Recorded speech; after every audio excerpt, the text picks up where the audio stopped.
A Cidade e as Serras, de Eça de Queiroz. Lido por Sofia Pedro. Capítulo 1. O meu amigo Jacinto nasceu num palácio, com 109 contos de renda em terras de semeadura, de vinhedo, de cortiça e de olival.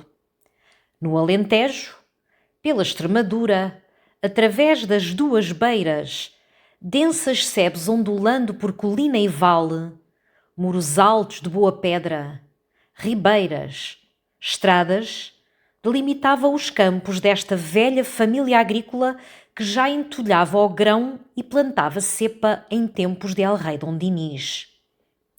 A sua quinta e casa senhorial de Tormes, no Baixo Douro, cobriam uma serra.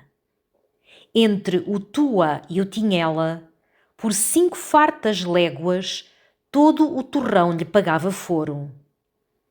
E cerrados pinheirais seus negrejavam desde Arga até ao mar de Âncora.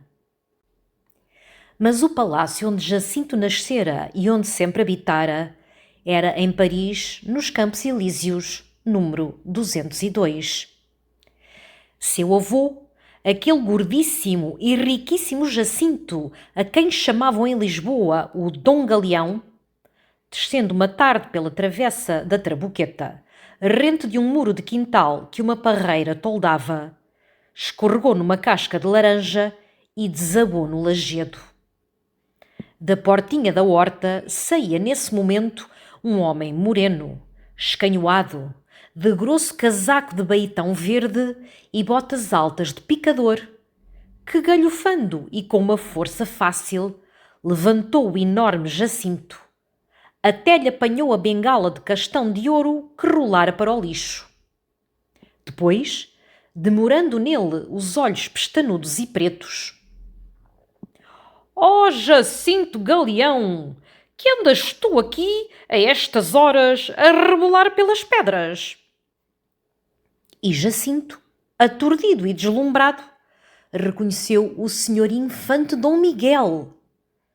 Desde essa tarde amou aquele bom infante como nunca amara, apesar de tão guloso, o seu ventre, e apesar de tão devoto, o seu Deus. Na sala nobre da sua casa, à Pampulha, pendurou sobre os damascos o retrato do seu Salvador, enfeitado de palmitos como um retábulo, e por baixo a bengala que as magnânimas mãos reais tinham erguido do lixo. Enquanto o adorável, desejado infante penou no desterro de Viena, o barrigudo senhor corria, sacudido na sua sege amarela, do botequim do Zé Maria em Belém à botica do Plácido nos Algibebes, a gemer as saudades do anjinho, a tramar o regresso do anjinho. No dia, entre todos bendito, em que a pérola apareceu à barra com o Messias, engrinaldou a Pampulha e ergueu no caneiro um monumento de papelão e lona onde Dom Miguel, tornado São Miguel, branco, de auréola e asas de arcanjo, furava de cima do seu corcel de altere o dragão do liberalismo, que se estorcia vomitando a carta.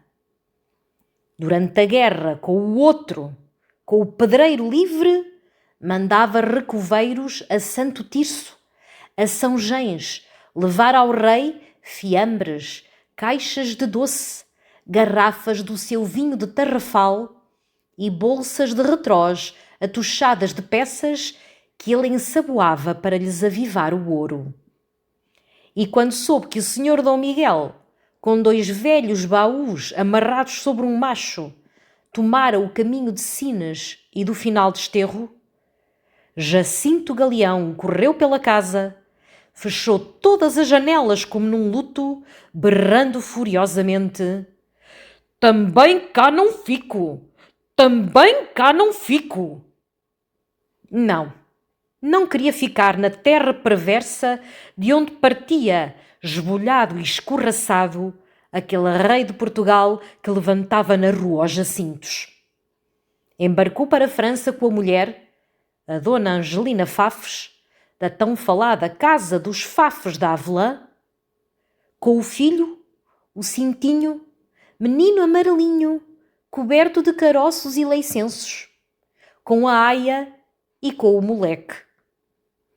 Nas costas da Cantábria, o paquete encontrou tão rijos mares que a dona Angelina, esgadelhada, de joelhos na enxerga do beliche, prometeu ao senhor dos Passos de Alcântara uma coroa de espinhos, de ouro, com as gotas de sangue em rubis do Pegu.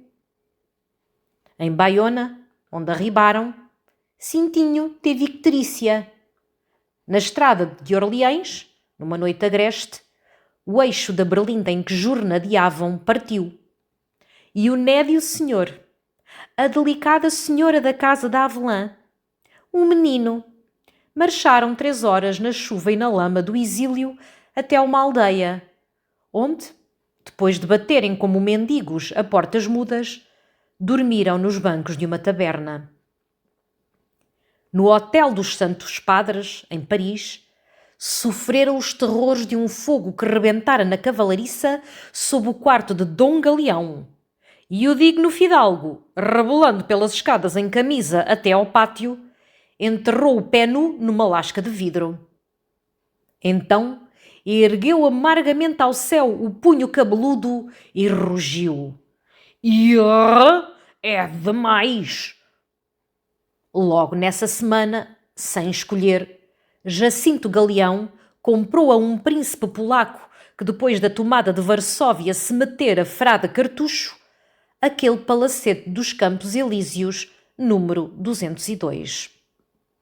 E sob o pesado ouro dos seus estuques, entre as suas ramalhudas sedas, se enconchou, descansando de tantas agitações, numa vida de pachorra e de boa mesa, com alguns companheiros de imigração. O desembargador Nuno Velho, o conde de Rabacena, outros menores, até que morreu de indigestão de uma lampreia de escabeche que lhe mandara ao seu procurador em Montemor. Os amigos pensavam que a dona Angelina Fafes voltaria ao reino. Mas a boa senhora temia a jornada, os mares, as caleças que racham, e não se queria separar do seu confessor, nem do seu médico, que tão bem lhe compreendia os escrúpulos e a asma. Eu, por mim, aqui fico no 202, declarara ela. Ainda que me faz falta a boa água de Alcolena. O Cintinho, esse em crescendo, que decida. O Cintinho crescera. Era um rapaz mais esguio e lívido que um sírio, de longos cabelos corredios, narigudo, silencioso, encafuado em roupas pretas e muito largas e bambas. De noite, sem dormir, por causa da tosse e de sufocações, errava em camisa com uma lamparina através do 202. E os criados na copa sempre lhe chamavam a Sombra. Nessa sua mudez e indecisão de sombra, surdira ao fim do luto do papá o gosto muito vivo de tornear madeiras ao torno.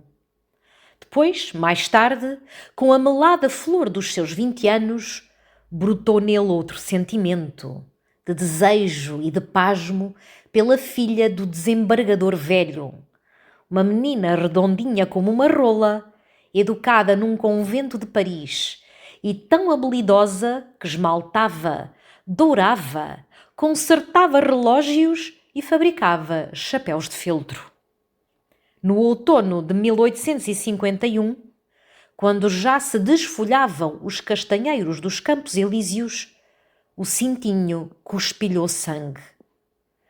O médico, acarinhando o queixo e com uma ruga séria na testa imensa, aconselhou que o menino abalasse para o Golfo Ruan ou para a estepe das areias de Arcachon.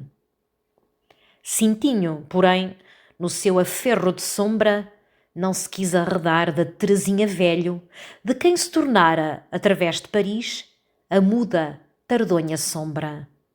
Como uma sombra, casou. Deu mais algumas voltas ao torno.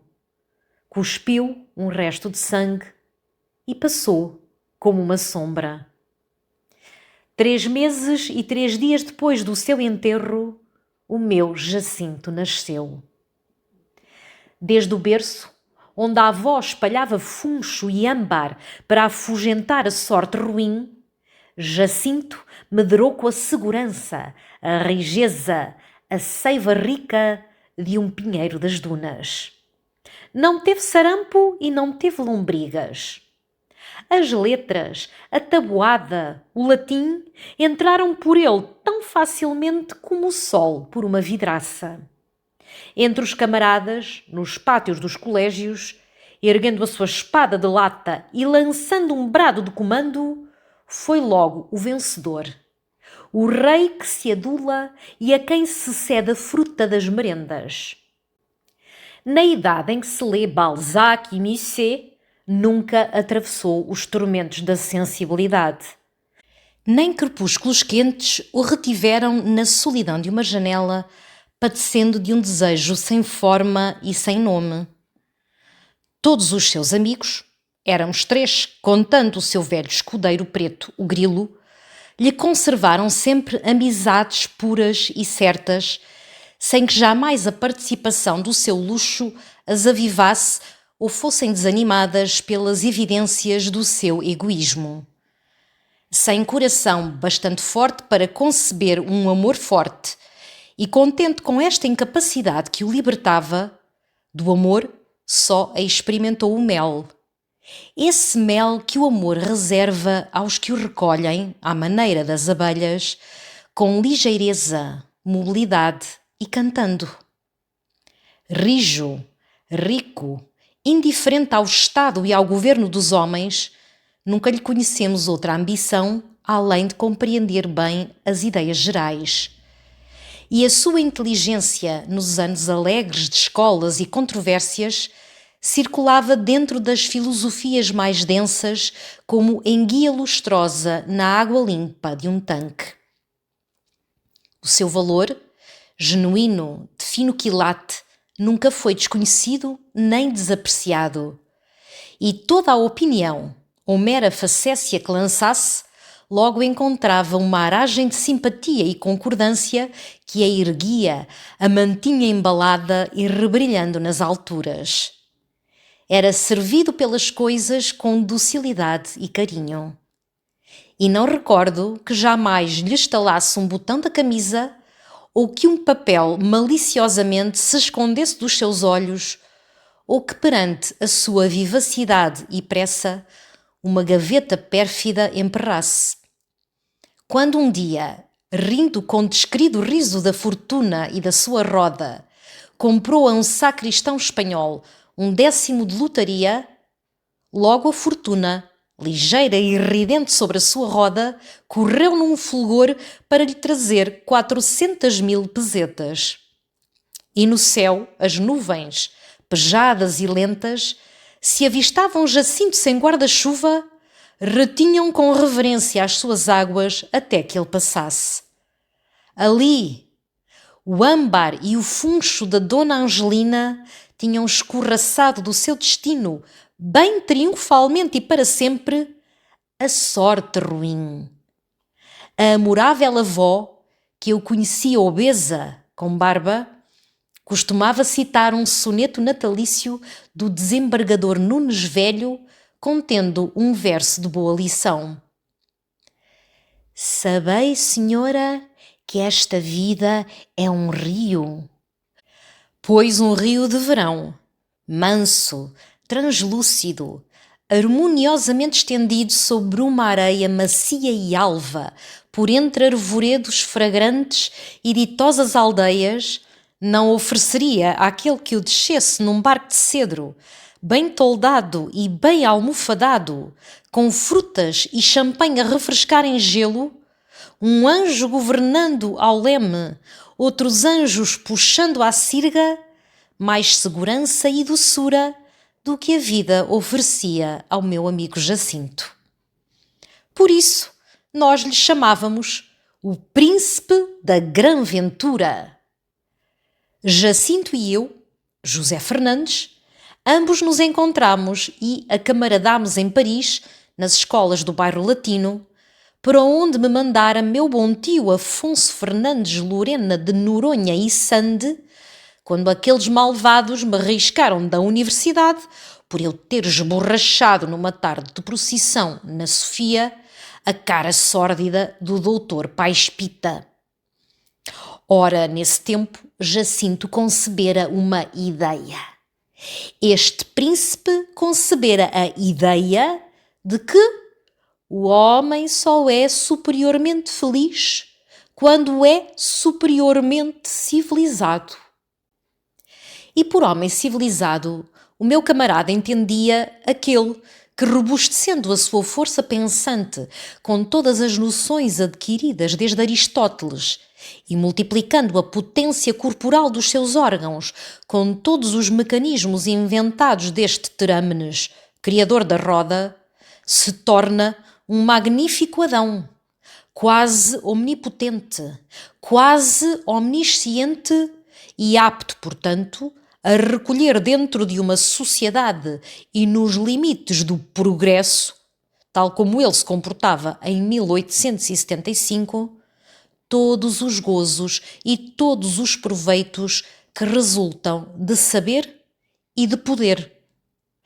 Pelo menos assim Jacinto formulava copiosamente a sua ideia, quando conversávamos de fins e destinos humanos, sorvendo boques poeirentos sob o toldo das cervejarias filosóficas no Boulevard Saint-Michel. Este conceito de Jacinto impressionara os nossos camaradas de cenáculo, que, tendo surgido para a vida intelectual de 1866 a 1875, entre a Batalha de Sadova e a Batalha de Sedan, e ouvindo constantemente desde então aos técnicos e aos filósofos que fora a espingarda de agulha que vencera em Sadova e fora o mestre de escola quem vencera em Sedan, estavam largamente preparados a acreditar que a felicidade dos indivíduos, como a das nações, se realiza pelo ilimitado desenvolvimento da mecânica e da erudição. Um desses rapazes mesmo, o nosso inventivo Jorge Carlande, reduzira a teoria de Jacinto para lhe facilitar a circulação e lhe condensar o brilho a uma forma algébrica. Suma ciência, X, é igual suma felicidade, suma potência. E durante dias de Odéon à Sorbona, foi louvada pela mocidade positiva a equação metafísica de Jacinto. Para Jacinto, porém, o seu conceito não era meramente metafísico e lançado pelo gozo elegante de exercer a razão especulativa, mas constituía uma regra, toda de realidade e de utilidade, determinando a conduta, modalizando a vida. E já a esse tempo, em concordância com o seu preceito, ele se sortira da pequena enciclopédia dos conhecimentos universais em 75 volumes e instalara sobre os telhados do 202, num mirante envidrado, um telescópio. Justamente com esse telescópio me tornou ele a sua ideia, numa noite de agosto, de mole e dormente calor. Nos céus remotos lampejavam relâmpagos lânguidos. Pela avenida dos Campos Elíseos, os fiacres rolavam para as frescuras do bosque, lentos, abertos, cansados, transbordando de vestidos claros. Aqui tens tu, Zé Fernandes, começou Jacinto encostado à janela do mirante. A teoria que me governa, bem comprovada. Com estes olhos que recebemos da Madre Natureza, lestos e sãos, nós podemos apenas distinguir além, através da avenida, naquela loja, uma vidraça iluminada. Mais nada. Se eu, porém, aos meus olhos juntar os 2 vidros simples de um binóculo de corridas, percebo por trás da vidraça presuntos, queijos, boiões de geleia e caixas de ameixa seca. Concluo, portanto, que é uma mercearia. Obtive uma noção. Tenho sobre ti, que com os olhos desarmados vês só o luzir da vidraça, uma vantagem positiva. Se agora, em vez destes vidros simples, eu usasse os do meu telescópio, de composição mais científica, poderia avistar além, no planeta Marte, os mares, as neves, os canais, o recorte dos golfos, toda a geografia de um astro que circula a milhares de léguas dos Campos Elíseos. É outra noção, e tremenda. Tens aqui, pois, o olho primitivo, o da natureza, elevado pela civilização à sua máxima potência de visão. E desde já, pelo lado do olho, portanto, eu, civilizado, sou mais feliz que o incivilizado, porque descubro realidades do universo que ele não suspeita e de que está privado. Aplica esta prova a todos os órgãos e compreenderás o meu princípio. Enquanto à inteligência e à felicidade que dela se tira pela incansável acumulação das noções, só te peço que compares Renan e o grilo. Claro é, portanto, que nos devemos cercar da civilização nas máximas proporções para gozar, nas máximas proporções, a vantagem de viver. Agora concordas, Zé Fernandes? Não me parecia irrecusavelmente certo que Renan fosse mais feliz que o grilo. Nem eu percebia que vantagem espiritual ou temporal se colha em distinguir através do espaço manchas num astro ou através da avenida dos Campos Elíseos presuntos numa vidraça. Mas concordei, porque sou bom e nunca desalojarei um espírito do conceito onde ele encontra segurança, disciplina e motivo de energia. Desabotoei o colete e, lançando um gesto para o lado do café e das luzes, vamos então beber nas máximas proporções brandy and soda com gelo. Por uma conclusão bem natural, a ideia de civilização para Jacinto não se separava da imagem de cidade, de uma enorme cidade, com todos os seus vastos órgãos funcionando poderosamente. Nem este meu super-civilizado amigo compreendia que, longe de armazéns servidos por 3.000 caixeiros e de mercados onde se despejam os vergéis e lesírias de 30 províncias, e de bancos em que retina o ouro universal, e de fábricas fumegando com ânsia, inventando com ânsia, e de bibliotecas abarrotadas a estalar com a papelada dos séculos, e de fundas milhas de ruas cortadas por baixo e por cima de fios de telégrafos, de fios de telefones, de canos de gases, de canos de fezes, e da fila atroante dos ônibus, tramas, carroças, velocípedes, calhambeques, parelhas de luxo, e de 2 milhões de uma vaga humanidade fervilhando, a ofegar, através da polícia, na buscadura do pão ou sob a ilusão do gozo, o homem do século XIX pudesse saborear plenamente a delícia de viver. Quando Jacinto, no seu quarto do 202, com as varandas abertas sobre os lilazes, me desenrolava estas imagens, todo ele crescia, iluminado. Que criação augusta da cidade! Só por ela, Zé Fernandes, só por ela pode o homem soberbamente afirmar a sua alma. Ó Jacinto, E a religião? Pois a religião não prova a alma. Ele encolhia os ombros. A religião? A religião é o desenvolvimento sumptuoso de um instinto rudimentar, comum a todos os brutos. O terror.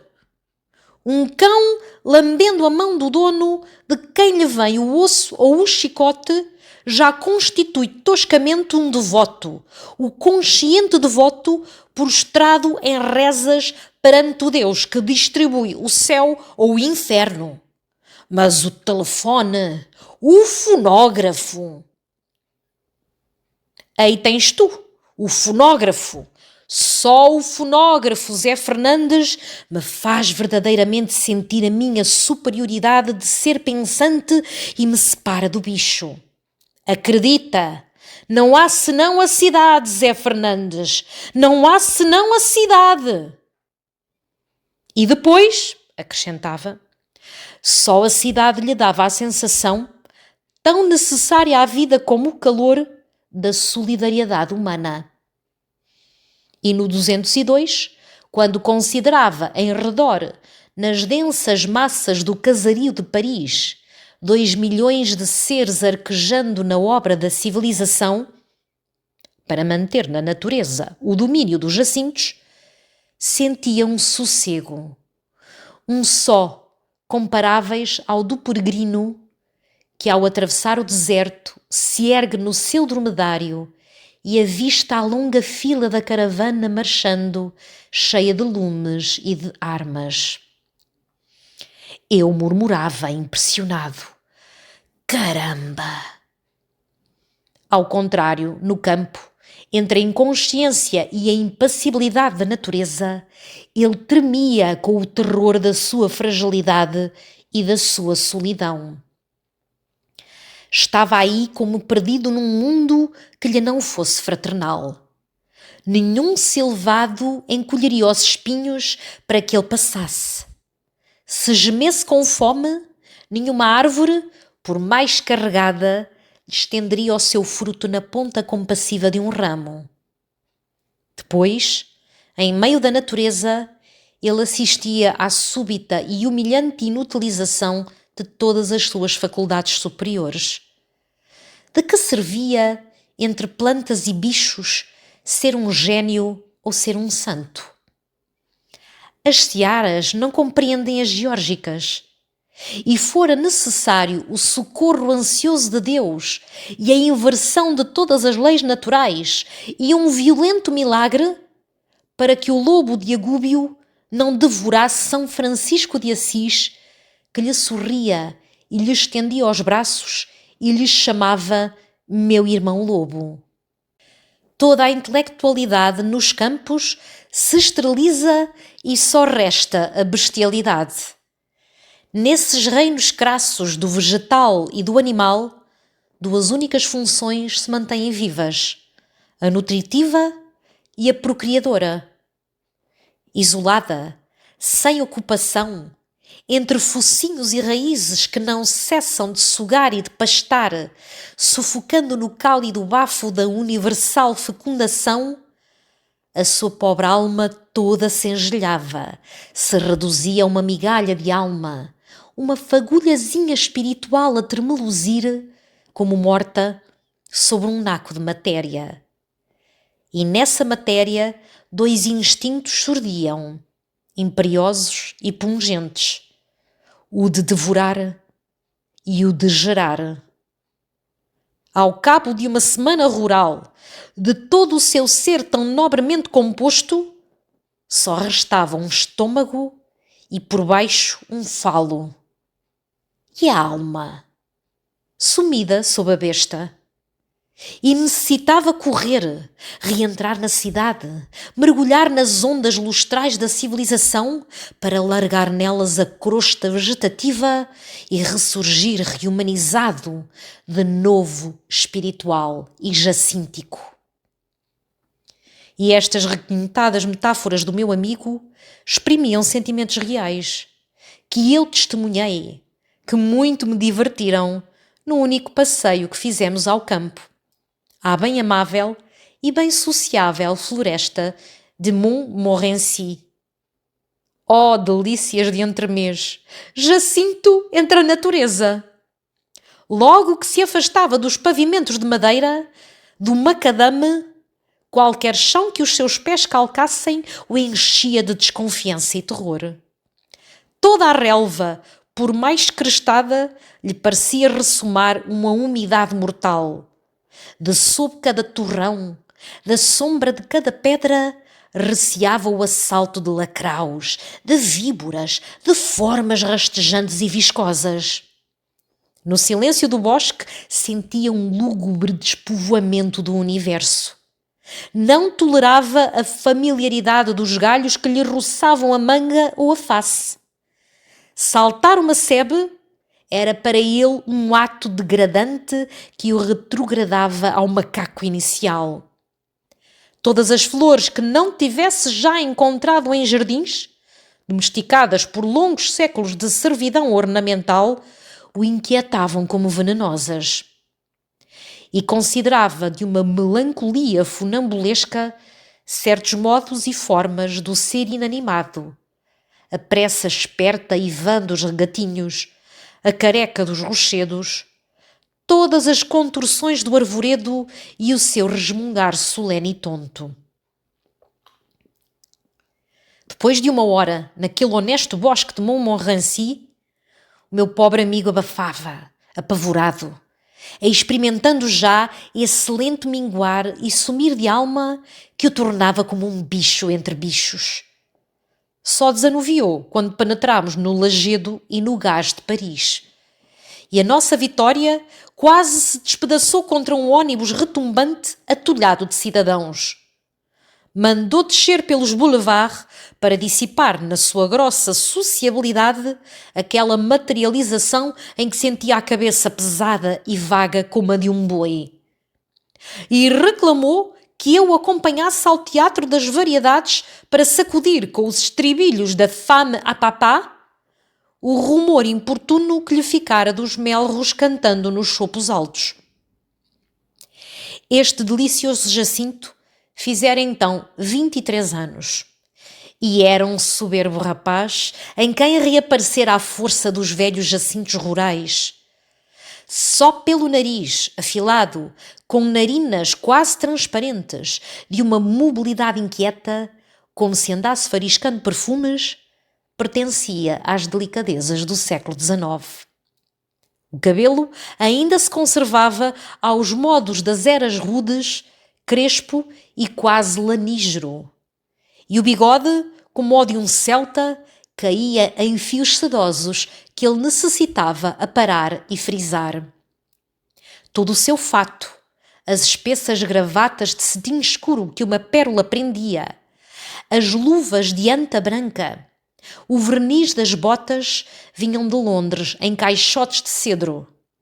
E usava sempre ao peito uma flor, não natural, mas composta destramente pela sua ramalheteira com pétalas de flores de semelhantes, cravo, azália, orquídea ou tulipa, fundidas na mesma haste entre uma leve folhagem de funcho.